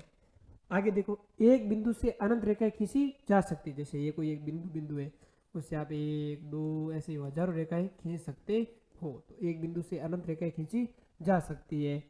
आगे देखो कि समतल में स्थित इन 2 बिंदुओं ए व बी से केवल पूरा बेड़ा है ना साथ में, केवल एक सरल रेखा वो अनंत वक्र रेखा खींची जा सकती है। एक बिंदु ए और एक बिंदु दो बिंदु है समतल में। अब इनको मिलाओगे तो ये हमारी सरल रेखा तो एक ही होगी, दूसरी कोई सरल रेखा नहीं होगी। लेकिन इनको मिलाने के लिए वक्र रेखा आप अनंत खींच सकते, जैसे आपने कहा मैं एक ऐसी वक्र रेखा ड्रॉ कर रहा हूँ, दूसरी आपने कहा मैं एक ऐसी वक्र रेखा ड्रॉ कर रहा हूँ वापस, तो अनंत वक्र रेखाएं हो सकती है, लेकिन सरल रेखा क्या होगी हमारी एक ही होगी। आगे देखो कि 3 असरेखी बिंदु से खींची जाने वाली सरल रेखाओं की संख्या, 3 असरेखी बिंदु जो एक रेखा में यहाँ है यहाँ है यहाँ है, तो इससे आप कैसे खींच सकते हो कोई सरल रेखा जिसमें तीनों बिंदु आ जाए, नहीं खींच सकते हो। तो खींची जा सकने वाली सरल रेखा की संख्या क्या होगी 0 होगी। जबकि 3 असरेखी बिंदु को लेकर, मैंने कहा ये बिंदु एक है, ये बिंदु, इनको लो, मैंने कहा एक रेखा खींचनी पड़ेगी 2 3, तो 3 असरेखी बिंदु को लेकर खींची जा सकने वाली सरल रेखाओं की संख्या कितनी होगी हमारी 3 होगी। आपने अभी भी ड्रॉ करके देखा कि भाई ये बिंदु 1 था, ये बिंदु 2 और ये बिंदु 3, इनको मिलाने वाली सरल रेखा 1 2 और 3, इनको लेकर खींचना है तो हम सरलेखाएं खींच सकते हैं और उसका फॉर्मूला भी मैं आपको लिखा दूंगा। और अगर 3 बिंदुओं से कहें तो आप नहीं खींच सकते हो। 3 असरीकी बिंदु से तो हम सरलेखा नहीं खींच सकते, जबकि 3 असरीकी बिंदु को लेकर उनको सम्मिलित करते हुए हम सरलेखाएं खींच सकते हैं। और यहाँ आपको याद रखना 3 आया, ये तो कोई बात नहीं, आपको पता था, आपने बना खींच लिया। फिर 5 हाथ बिंदु हो तो उनके लिए एक फॉर्मूला है कि n असरेखीय बिंदुओं, n असरेखीय बिंदुओं को लेकर खींची जाने वाली सरल रेखाओं की संख्या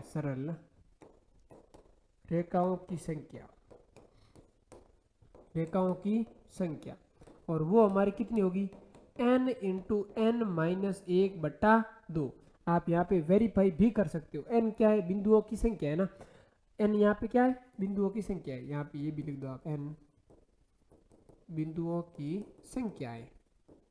जैसे मैंने आपको कहा कि यहाँ पे कितने बिंदु थे, 3 बिंदु थे, यानी n का मान कितना था, 3 था। तो फॉर्मूला क्या है, n इंटू n माइनस 1/2 रखो आप, 3 इंटू 3 माइनस 1/2, यानी कि 3 इंटू 3 में से 1 गए, पीछे बचे 2/2, 2 से 2 कैंसिल आउट, तो आंसर कितना आ गया हमारा, 3 आ गया। और यहाँ पे भी हमने कितना आंसर दिया था, तो 3 दिया था। तो n असरीके बिंदुओं को लेकर खींची जा सकने वाली सरलरेखाओं की संख्या क्या होगी हमारी, n इंटू n माइनस 1/2 होगी। बहुत सारे बिंदु जब एक रेखा पर स्थित हो तो वे सरेखीय कहलाते हैं। जैसे ये कोई एक रेखा है, इसमें बहुत सारे बिंदु है, जैसे बिंदु ए है, बिंदु बी है, बिंदु सी है, बिंदु डी है और बिंदु ई है। ये सारे के सारे हमारे क्या होंगे, छरेखीय बिंदु होंगे, समरेखीय बिंदु होंगे। आगे देखो, रेखाओं का प्रारंभिक बिंदु एक ही होता है तो वे संगामी रेखा कहलाती है। कहने का मतलब ये हुआ कि कोई एक बिंदु है, यहाँ से रेखा निकल रही, यहाँ से एक रेखा निकल रही, यहाँ से एक, यहाँ से एक, तो जहाँ से वो प्रारंभ हो रही है अगर वो एक ही है तो ये जो सारी की सारी रेखाएं होंगी वो हमारी क्या होगी, संगामी रेखाएं होंगी, संगामी रेखाएं। और जिस बिंदु से निकल रही उस बिंदु का क्या नाम हो जाएगा, संगामी बिंदु हो जाएगा, संगामी बिंदु। तो जिस समान बिंदु, जो रेखाओं का, बहुत सारे रेखाओं का अगर प्रारंभिक बिंदु एक ही है तो उसे हम क्या कहेंगे, संगामी बिंदु कहेंगे। और रेखाओं को हम क्या कहेंगे, संगामी रेखाएं कहेंगे। ये भी आपके ट्रू फॉल्स वाले प्रश्न में काम में आएगा। दो सरल रेखाएं एक समतल में केवल ओनली एक ही बिंदु पर प्रतिच्छेद कर सकती है। कहने का मतलब ये कोई सरल रेखा है और कुछ सरल रेखा इसे काट दिया, अभी वापस कभी नहीं मिलेगी ना, इनके बाद इनका विचलन हो गया, वापस कभी पास में नहीं आएगी। कहने का मतलब दो सरल रेखाएं समतल में एक बिंदु पर ही काट सकती है, प्रतिच्छेद कर सकती है, दोबारा वो नहीं काट सकती। जबकि इसके विपरीत लिखा है, देखो, दो वक्र रेखा एक समतल में अनंत बिंदुओं पर प्रतिच्छेद करती है। आपने कहा एक वक्र रेखा है कि नहीं है। अब दूसरी वक्र रेखा ड्रॉ करो आप, आपके ये रही दूसरी वक्र रेखा, अभी कितने बिंदु पर काट रही है, हर बार इसकी लड़ाई हो रही है। ये देखो काट रही है यहाँ पे 2 3 4 5 6 7, बहुत सारे बिंदु पर काट रही है। तो यही लिख दिया इसने कि दो वक्र रेखाएं एक समतल में अनंत बिंदु पर प्रतिच्छेद कर सकती है। आगे देखो नेक्स्ट, एक बिंदु के चारों तरफ बने कोणों का योग 360 डिग्री होता है, ये भी हमने पढ़ लिया है। और एक रेखा के एक तरफ बने कोणों का योग 180 डिग्री होता है, ये भी हमने पढ़ लिया है। तो इसे तो हम क्या कर लेते हैं, रिमूव कर लेते हैं, ताकि कोई पीडीएफ से पढ़ेगा, पीपीटी से पढ़ेगा तो उसे आराम से समझ आएगा, है ना। फिर 10 बिंदुओं को लेकर कितनी सरल रेखाएं खींची जा सकती है। बिंदुओं की संख्या यानी n का मान कितना दिया है, 10 दिया है। अब को लेकर बात की है ना, अगर 10 बिंदुओं से कहता 10 असरेखीय बिंदु, यहाँ पे एक बात और लिखनी होगी भैया ना, 10 असरेखीय, आपके एग्जाम लिखा हुआ है ना, 10 असरेखीय बिंदुओं को लेकर कितनी सरल रेखाएं खींची जा सकती। अगर सीधा आता कि 10 असरेखीय बिंदु से, तो तब तो आपको करना होता क्या, 0। अब को लेकर कई बात, तब आपको फॉर्मूला काम आएगा क्या हमारा, n इंटू n माइनस 1/2। तब आपको n का मान है 10 और 10 माइनस 1/2, यानी कि 10 गुणा 10 में से गए पीछे कितने बचे, 9/2। 10 का भाग 2 का भाग 10 में 5 बार, तो 5 गुणा 9 यानी कि 45। तो कितनी सरल रेखाएं खींच सकते हैं हम, 45 सरल रेखाएं खींच सकते हैं 10 असरेखीय बिंदुओं को लेकर, है ना। ध्यान रखना को लेकर और से में बहुत ज्यादा फर्क है, से आ जाए तब आपको करना है 0। अब हम बढ़ रहे हैं किसके बारे में, त्रिभुज के बारे में। तो अब तक हमने पढ़ लिया किसके बारे में भाई, बिंदु है, रेखाखंड है, किरण है, कोणों के प्रकार, भुजाओं के आधार पे, माप के आधार पे। फिर हमने पढ़ा था भाई कोणों पर कैसे कैसे सवाल आते हैं, उनको भी हमने हल कर लिया है। तो अब हम आगे देखते हैं त्रिभुज के बारे में। त्रिभुज, ट्रायंगल, तो ये क्या होता है, 3 रेखाखंडों से घिरी, 3 रेखाखंडों से घिरी बंद आकृति त्रिभुज कहलाती है, त्रिभुज कहलाती है। भाई देखो परिभाषा भी हमारे लिए क्या है, इम्पोर्टेंट है। क्यों है, क्योंकि एक बार रीट लेवल 1 की बात है, वहां पे ये बंद हटा लिया और सीधा लिख दिया 3 रेखाखंडों से घिरी आकृति त्रिभुज कहलाती है। तो 3 रेखाखंडों से तो ये भी आकृति गिर गई, जैसे ये एक रेखाखंड, 2 3, तो क्या है त्रिभुज हुई, नहीं हुई। 3 रेखाखंडों से घिरी जो बंद आकृति होगी ना, वो हमारी क्या होगी, त्रिभुज होगी। ये भी बात आपको क्या करनी है, ध्यान में रखनी है। और क्या है त्रिभुज के बारे में, इसमें कुल 6 अवयव होते हैं, कुल 6 एलिमेंट्स अवयव होते हैं।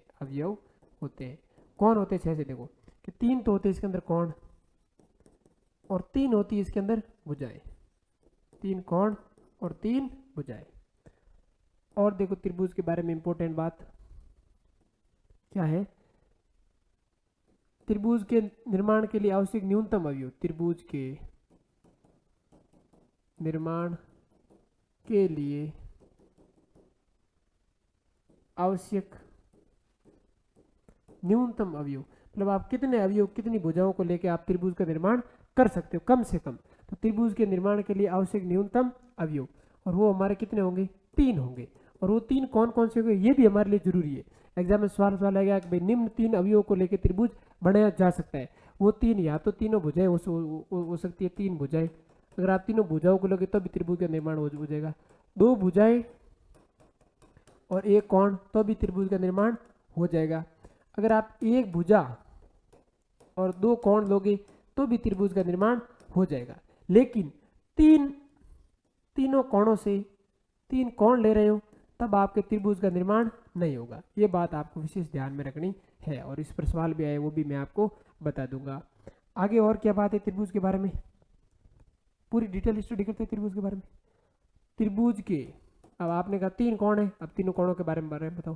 त्रिभुज के तीनों अंतःकोणों का योग, या त्रिभुज के सभी कोणों का योग, सभी कोण मतलब तीनों कोण, तो त्रिभुज के अंतःकोणों का योग, अंतःकोणों का योग कितना होता है, 180 डिग्री होता है। ये तो बात होगी अंतःकोणों की। दूसरी बात देखो, त्रिभुज के सभी 22 कोणों का योग कितना होगा, 360 डिग्री होगा। त्रिभुज के सभी 22 कोणों का योग, 22 कोणों का योग 360 डिग्री होगा। और एक स्पेशल बात बता दो आपको कि किसी भी आकृति का अगर आपको 22 कोण पूछे ना कि सभी 22 कोणों के योग, तो हमारा वो क्या होगा भाई, किसी भी बहुभुज के 22 कोणों का योग फिक्स होता है, और वो कितना होता है, 360 डिग्री ही होता है। आगे देखो, अब हम देख रहे हैं क्या, त्रिभुज के 22 कोणों का योग हमने पढ़ लिया 360 डिग्री होता है। और क्या बात है त्रिभुज के बारे में जो हमें पढ़नी है, तो वो हमारी है, जैसे क्या पढ़ रहे हैं हम इसमें, 22 कोणों का देख लिया हमने, अंतःकोणों का देख लिया। और देखो हम कि त्रिभुज का निर्माण कब होगा, कि जब त्रिभुज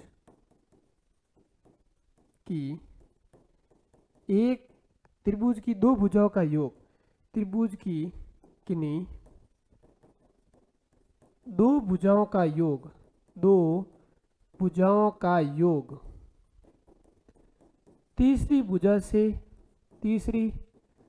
भुजा से बड़ा होगा, तीसरी भुजा से बड़ा होगा, तभी किसका निर्माण होगा, तभी त्रिभुज का निर्माण होगा। अन्यथा त्रिभुज का निर्माण नहीं होगा, वो वैलिड त्रिभुज नहीं होगा, त्रिभुज का निर्माण होगा।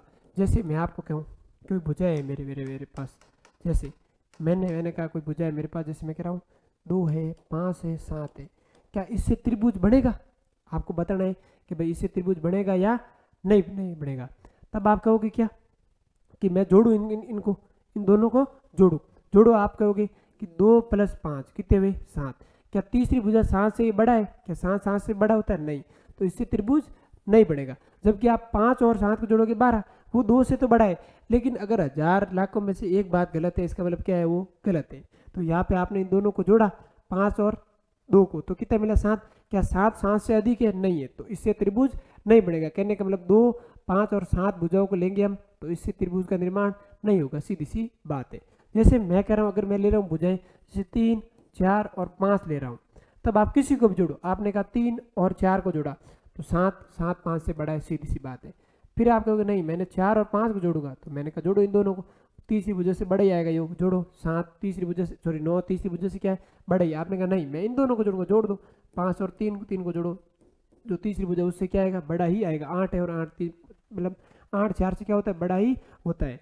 तो अगर त्रिभुज का निर्माण देखना है आपको, त्रिभुज की भुजाएं दे रखी होगी और पूछा होगा कि निम्न में से किससे त्रिभुज का निर्माण होगा, तब आपको दो भुजाओं को जोड़ जोड़ के देखना है पैर के रूप में, और देखना है क्या तीसरी भुजा जो शेष बचती है उससे ये बड़ा है या नहीं है। अगर बड़ा है तब तो त्रिभुज का निर्माण होगा, और बड़ा नहीं है तब त्रिभुज का निर्माण नहीं होगा। तो ये बात थी हमारी त्रिभुज के बारे में। और देखो त्रिभुज के बारे में कोई बात, जैसे आपको कह दिया जाए भुजाएं दे दी, और भुजाओं से जैसे आपको ABC भुजाओं से बनने वाले त्रिभुजों की संख्या आपको भुजाएं दे दी गई जाएगी, और पूछेगा भाई इनसे कितने त्रिभुज बन सकते हैं। तो उसका फॉर्मूला ये है कि 2 गुणा छोटी भुजा, सबसे छोटी भुजा उसका करना है 2 गुणा छोटी भुजा -1। तो भुजाएं आपको दे दी जाएगी, और उनसे बनने वाले त्रिभुजों की संख्या अगर आपको पूछा है तब आपको छोटी भुजा का 2 गुणा करना है और उसमें से एक को घटाना है। तो उससे आप पता कर पाओगे कि इससे त्रिभुज बनेगा या फिर नहीं बनेगा। जैसे देखो मैं आपको कोई सवाल दूँ, जैसे मैंने आपको दे दिया कोई सवाल, जैसे 3, ये वापस ले 3 5 और ये नहीं, बार 3 5 नहीं, जैसे मैं ले रहा हूँ आपके पास 6 8 और 10, ये भुजाएं दे दी। तो इससे बनने वाले त्रिभुजों की संख्या आपको पूछी, तब मैंने कहा सबसे छोटी भुजा को उठाओ, आपने कहा छोटी भुजा 6, 6 का करो 2 गुणा और उसमें से घटाओ 1, तो 12 - 1 यानी कितने हो गए 11। तो इन 6 8 और 10 भुजाओं को लेंगे हम, तो उससे कितने त्रिभुज बनेंगे, 11 त्रिभुज बनेंगे। तो ये जानकारी थी हमारी किसके बारे में, त्रिभुज के बारे में। हमने लगभग त्रिभुज के बारे में पूरा पढ़ लिया है। अब देखो एक और बात है, आपने भुजाओं का योग तो कह दिया कि तीसरी भुजाओं से बड़ा होता है। एक बात और यहाँ पे ध्यान रखना कि 2 भुजाओं का अंतर क्या होगा, तीसरी भुजा से छोटा होगा। ये भी बात आपको पता होनी चाहिए कि त्रिभुज की नहीं 2 भुजाओं का अंतर, कोई भी 2 भुजा आप उठाओ, अगर नहीं हो रहा है तीसरी भुजा छोटा, तो वो वैलिड त्रिभुज नहीं होगा। उन भुजाओं को हम साथ लेके त्रिभुज का निर्माण नहीं कर सकते। तो त्रिभुज की किन्हीं 2 भुजाओं का अंतर तीसरी भुजा से छोटा होता है। तीसरी भुजा जो शेष बचती है उससे छोटा होता है, तीसरी भुजा से छोटा होता है। आप इसमें भी देख लो, भले छोटा होता है। करो आप अंतर। आप कहोगे मैं क्या करूँगा कि 4 में से घटाऊंगा 3 को, घटाओ। क्या 4 में से 3 घटा रहे हो, और यहाँ पीछे कौन बचा 5, तो क्या ये इससे छोटा है? हाँ बिल्कुल छोटा है। आपको मैं 5 में से घटाऊंगा 4 को, घटा लो, बोले 5 में से घटाए 4, क्या है छोटा है 6 में 3? हाँ छोटा है, क्योंकि अंतर 1 का आया और 1 3 से छोटा ही होता है। अगर मैं कह रहा हूँ 5 में से घटाऊँ किसको, 3 को, तो वो छोटा होगा 4 से। हाँ बिल्कुल छोटा होगा 4 से। तो त्रिभुज की 2 भुजाओं का योग तीसरी भुजा से होता है बड़ा, और अंतर होता है वो तीसरी भुजा से क्या होता है, छोटा होता है। और भुजाओं की संख्या दे दी जाए और त्रिभुजों की संख्या पूछ जाए, तो आपको छोटी भुजा का 2 गुणा करके उसमें से घटाना है 1। आगे देखो एक सवाल कि किसी त्रिभुज की 2 भुजाओं का योग तीसरी भुजा से क्या होता है, सदैव बड़ा होता है, और 2 भुजाओं का अंतर तीसरी भुजा से क्या होगा, छोटा होगा। ये बात आपको ध्यान में रखनी है।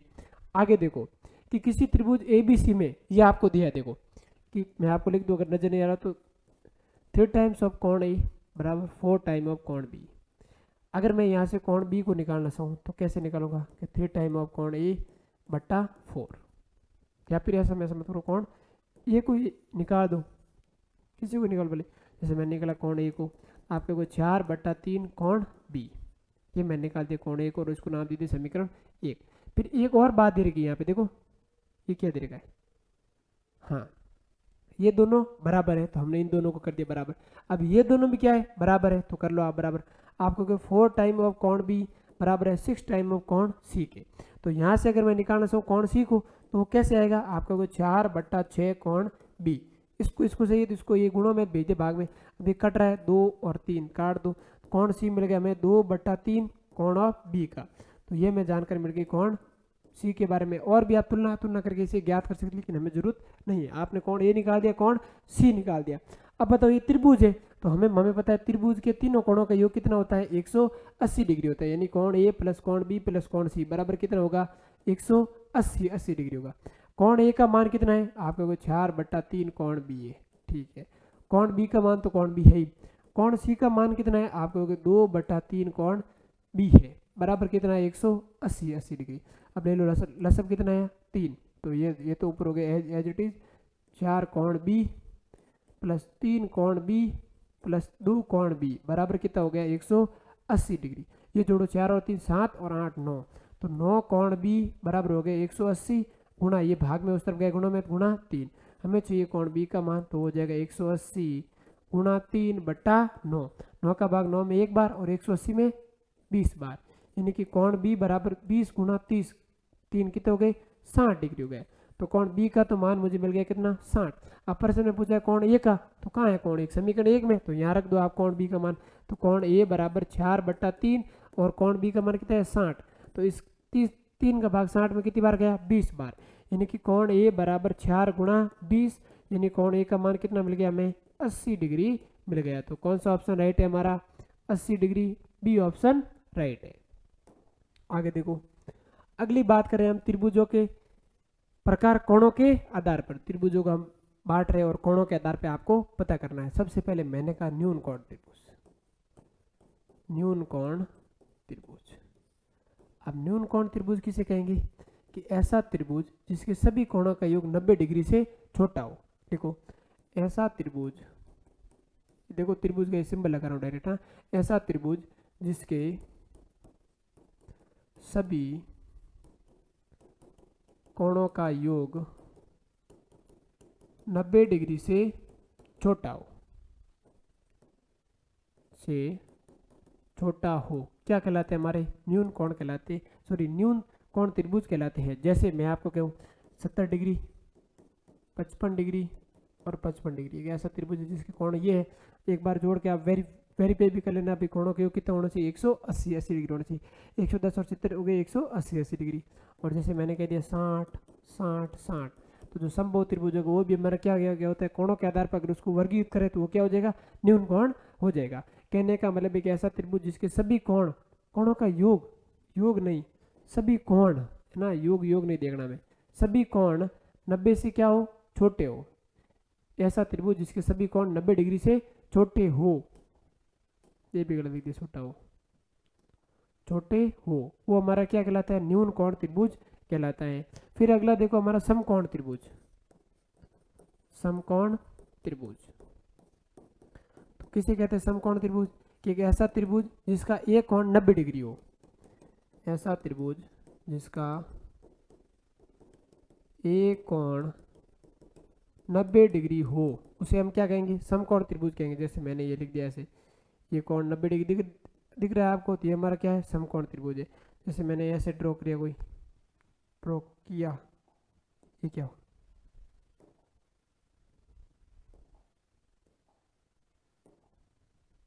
कहाँ गया वापस आ गया ना, क्लीन कर दिया इसको।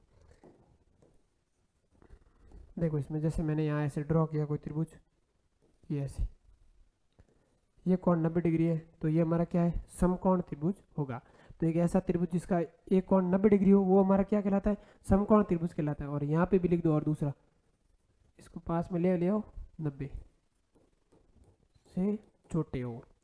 एक और लिख दो तीसरा प्रकार यहीं पे अधिक कोण त्रिभुज, अधिक कोण त्रिभुज। अब किसे कहेंगे हम अधिक कोण त्रिभुज के एक ऐसा त्रिभुज जिसका एक कोण क्या हो भाई 90 से बड़ा हो, एक कोण 90 से बड़ा हो, क्या कहलाता है हमारा अधिक कोण त्रिभुज कहलाता है। जैसे मैं आपको कहूँ कि कोई एक ऐसा त्रिभुज है जिसका एक कोण 120 डिग्री और बाकी वाले कोण क्या है 30 डिग्री और 30 डिग्री, तो ये हमारा क्या हो गया अधिक कोण त्रिभुज हो गया, क्योंकि ये कोण क्या है 90 से बड़ा है। ये हमने देख लिया कोणों के आधार पर त्रिभुज। और समकोण त्रिभुज में सबसे लंबी भुजा क्या कहलाती है वो हमें बाद में पढ़ेंगे, वो हमारी क्या होती है कर्ण होती है। एक ऐसा समकोण त्रिभुज होता है, ऐसा देखो ये एक त्रिभुज है ए बी सी, क्या है, राइट एंगल है, समकोण त्रिभुज है। अब इसमें क्या है, जैसे मैंने कह लिया ये कोण है बी, तो इस कोण के समकोण के सामने वाला होता है हमारा कर्ण, और वो सदैव क्या होता है, बड़ी भुजा, सबसे बड़ी है। देखो आपको दिख भी रही है, कर्ण क्या सबसे बड़ी है। कर्ण के सामने वाली भुजा होती है हमारी क्या, लंब, और शेष बची भुजा होती है हमारी आधार। तो एक समकोण त्रिभुज में जो सबसे बड़ी भुजा होगी वो हमारी क्या होगी, कर्ण होगी। तो आई बात समझ आपको। आगे देखो, अगला प्रश्न है, सॉरी अगला टॉपिक है हमारा त्रिभुज के प्रकार भुजाओं के आधार पर। अब भुजाओं के आधार पर बांटना आपको, तो मैंने सबसे पहले बांटा है समबाहु त्रिभुज। समबाहु त्रिभुज क्या होता है, समबाहु त्रिभुज एक ऐसा त्रिभुज जिसकी तीनों भुजाएं समान हो। ऐसा त्रिभुज जिसकी, जैसे आपको दिख रहा है समबाहु मतलब समान भुजाएं, ऐसा त्रिभुज जिसकी तीनों भुजाएं समान हो, तीनों भुजाएं समान हो, उसे हम क्या कहेंगे, समबाहु त्रिभुज कहेंगे। और जब तीनों भुजाएं समान होगी तो तीनों कोण भी क्या होंगे, बराबर ही होंगे, तीनों कोण भी समान होंगे, कोण भी समान होंगे। जैसे ये कोई त्रिभुज है ए बी और सी, आपने कह लिया ये भुजा ये भुजा ये भुजा, तीनों भुजाएं क्या है, बराबर है, यानी कि ए बी बराबर बी सी बराबर सी ए। तो ये जो आपका त्रिभुज ए बी सी है वो हमारा क्या हो जाएगा, समबाहु त्रिभुज हो जाएगा। और समबाहु त्रिभुज की एक और खास बात भी है कि आपने कह लिया तीनों कोण बराबर है, और तीनों कोण बराबर और प्रत्येक कोण कितना होता है, 60 डिग्री का होता है। तभी आप जोड़ोगे 60 60 60 कितने हो जाएंगे, 180 डिग्री हो जाएंगे। प्रत्येक कोण 60 डिग्री का होता है। हो सकता है एग्जाम में सवाल आ जाए ना, भाई सत्य असत्य कथन वाला एक समबाहु त्रिभुज होता है, ऐसे ही हो। तो प्रत्येक कोण क्या होता है, 60 डिग्री का होता है। आगे देखो, अरे क्षेत्रफल कहाँ से आ गया, अभी तो एक ही प्रकार पढ़ा है समबाहु। दूसरा प्रकार देखो, समद्विबाहु। समद्विबाहु तो क्या होता है समद्विबाहु त्रिभुज, कि एक ऐसा त्रिभुज जिसमें दो भुजाएं समान हो, भुजाएं समान हो, वो क्या कहलाता है, हमारा समद्विबाहु कहलाता है। समद्विबाहु त्रिभुज जैसे देखो आपने एक त्रिभुज बनाया भाई ए बी और सी, तो इसमें देखो ये वाली भुजा और ये वाली भुजा क्या है, बराबर है। तो आप कह सकते हो कि त्रिभुज ए बी सी क्या है, एक समद्विबाहु त्रिभुज है, एक समद्विबाहु त्रिभुज है। जब ये दो भुजाएं समान होती है तो इसके संगत कोण भी बराबर होते हैं, ये भी बात आपको ध्यान रखनी है, एक्स और एक्स। तो समद्विबाहु त्रिभुज में दो कोण क्या होंगे, बराबर होंगे, क्योंकि दोनों भुजाएं क्या है, बराबर है। तीसरा प्रकार पढ़ लेते हैं हम विषमबाहु त्रिभुज। विषमबाहु त्रिभुज, विषमबाहु त्रिभुज का मतलब क्या होगा कि तीनों भुजाएं असमान हो, तीनों भुजाएं असमान हो, वो हमारा क्या कहलाएगा, विषमबाहु त्रिभुज कहलाएगा। तीनों भुजाएं असमान होगी, तीनों कोण भी क्या हो जाएंगे, असमान हो जाएंगे। ऐसे भी आप लिख सकते हो कि तीनों कोण भी क्या हो, असमान हो, वो भी हमारा क्या होता है, विषमबाहु त्रिभुज होता है। जैसे आपने कोई त्रिभुज बनाया, ऐसे ये ऐसे यूँ ऐसे बना दिया, ऐसे यूँ, ये कोई मान दे दिया आपने अलग अलग है, जैसे आपने कहा कि ये 5 है, ये 3 है, फिर ये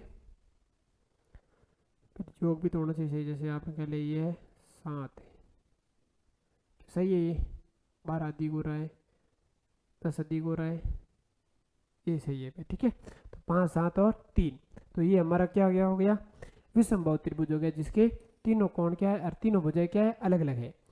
अब हमारा अगला टॉपिक है त्रिभुजों के क्षेत्रफल। इस वाली क्लास में हम क्या कर रहे हैं भाई, कि जो ज्यामिति है, क्षेत्रमिति है, उन दोनों को मर्ज कर रहे हैं। यानी कि सबसे पहले तो हमने